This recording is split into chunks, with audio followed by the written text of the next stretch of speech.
In today's video, I'm going to teach you how to use Android Studio with Cursor for AI-assisted Android development. First, make sure both Android Studio and the Cursor editor are installed on your computer. With those ready, open Android Studio and start a new project. Choose a template that fits your needs, like empty activity or a Jetpack Compose template, then fill in the project details such as the app name and your minimum SDK.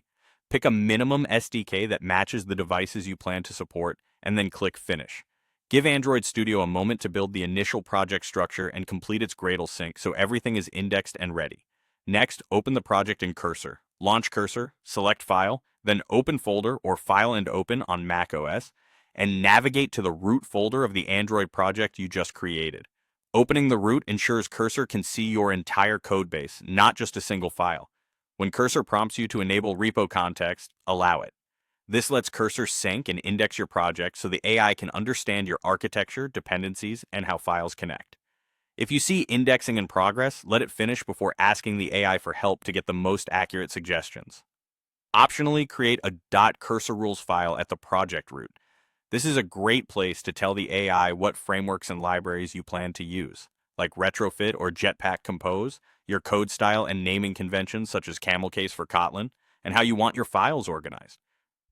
For example, keeping all view models in a view model folder. Keeping these rules in version control helps the whole team get consistent AI assistance. From here, your workflow will alternate between Cursor and Android Studio. Use Cursor to handle AI tasks. Ask it to generate boilerplate code such as compose screens, XML layouts, API interfaces, or data models. Use the in-editor chat to refactor, optimize, or add features, and the inline edit to apply changes directly. You can also ask it to scaffold unit or integration tests. When you hit an error, paste logs into the chat and have Cursor suggest fixes or trace memory leaks. The clearer your prompt and the more context you provide, the better the results. After Cursor updates your files, switch back to Android Studio to build and run.